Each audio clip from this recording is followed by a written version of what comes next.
Dans un village entouré de montagnes vivait un vieux maître nommé Maître Liang. On disait qu'il connaissait les secrets de la patience, du courage et de la réussite. Un jour, un jeune garçon nommé Elias vint le voir. « Maître, je veux réussir dans la vie.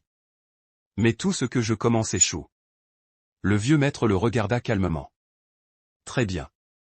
Reviens demain avant le lever du soleil. » Le lendemain, Elias arriva fatigué. Le maître lui donna un lourd sac rempli de pierres. « Suis-moi. » Ils commencèrent à gravir la montagne. Après quelques minutes, Elias se plaignit. « Ce sac est trop lourd. » Le maître répondit. « Continue. » Ils marchèrent encore. Le soleil montait lentement dans le ciel. La sueur coulait sur le visage du garçon. « Maître, pourquoi portons-nous ces pierres ?» Le vieil homme ne répondit pas. Quelques heures plus tard, Elias tomba à genoux. « Je n'y arriverai jamais. » Le maître s'assit près de lui.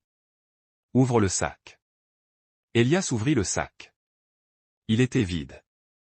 Le garçon resta surpris. « Mais, les pierres ?» Le maître sourit.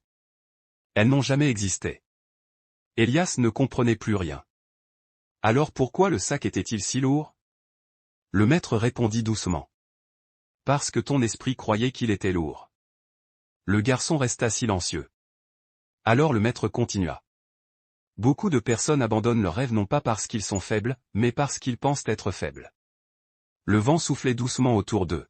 « Écoute bien, Elias. La peur, le doute, le découragement sont souvent des pierres invisibles. » Le garçon baissa la tête. « Mais comment devenir fort ?» Le maître prit une petite graine dans sa poche. « Regarde cette graine. Elle dort sous la terre pendant longtemps. Dans l'obscurité, dans le silence, sous la pluie. Pourtant, un jour, elle devient un grand arbre. Pourquoi? Parce qu'elle continue de pousser, même quand personne ne la voit. » Ces mots touchèrent profondément Elias. Le maître se leva. « Maintenant, viens. » Ils arrivèrent au sommet de la montagne. La vue était magnifique. Les nuages semblaient flotter sous leurs pieds.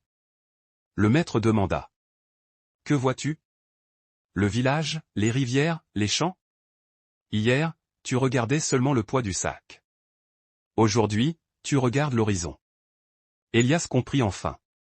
Le maître posa sa main sur son épaule. Dans la vie, celui qui regarde uniquement les difficultés abandonne vite. Mais celui qui regarde son objectif trouve la force d'avancer. Le garçon sentit quelque chose changer en lui. Avant de partir, il demanda. « Maître, quel est le vrai secret de la réussite ?» Le vieil homme sourit. « Faire un petit pas, chaque jour, même quand c'est difficile. » Puis il ajouta. « Les grandes montagnes se gravissent lentement. » Des années passèrent. Elias devint un homme respecté. Beaucoup de jeunes venaient lui demander conseil. Et chaque fois qu'un élève disait « Je n'y arriverai jamais », Elias souriait doucement avant de répondre. « Le sac est peut-être vide.